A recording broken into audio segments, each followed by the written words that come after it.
Dead bodies, especially those that have been murdered with extreme violence, always bring an ugliness to any setting.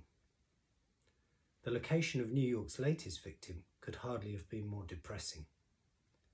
Following a small dirt track that was sandwiched between a large wooden warehouse embossed with New York Dock Company in 10-foot-high lettering, and a drab 2-story site office, White shone his flashlight onto a pile of lumber and discarded pallets.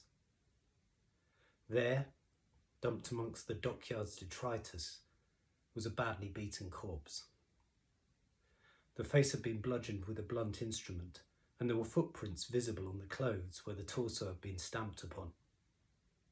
A wound to the back of the head, coupled with no clear defence wounds to the hands or forearms, suggested the victim had initially been attacked from behind. White considered the alleyway. It was a secluded spot either for an arranged meeting or an ambush, and the windowless warehouses hid the crime from view. He shone his flashlight over the victim again and frowned.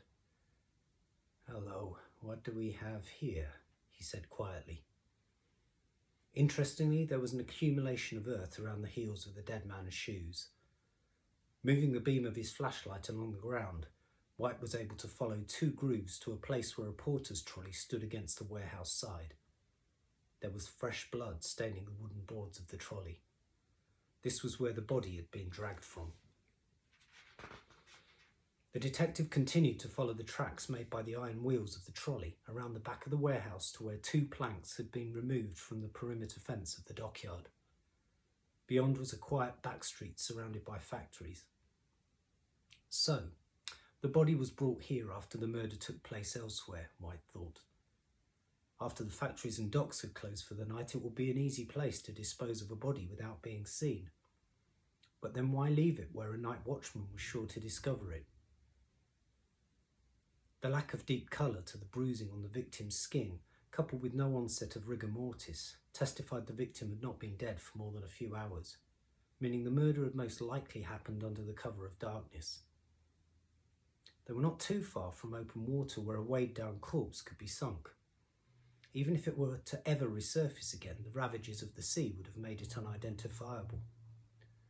So, why leave him here? White asked the fetid air. The level of violence was significant. As well as the wounds to the back of the head and face, the footprints on the torso indicated a frenzied but deliberate and hateful attack. As it was, White could tell the victim was male, aged between 16 and 25, and an African American. So, after the violent attack, either something had made the killer panic, or they'd simply dumped the body like trash in the closest deserted place to where the assault happened. White couldn't rule out they wanted the body to be found, possibly for reasons relating to the victim's race. He was aware there'd been trouble at the docks just a couple of hours earlier, the beating of black strikebreakers by a displaced Irish mob.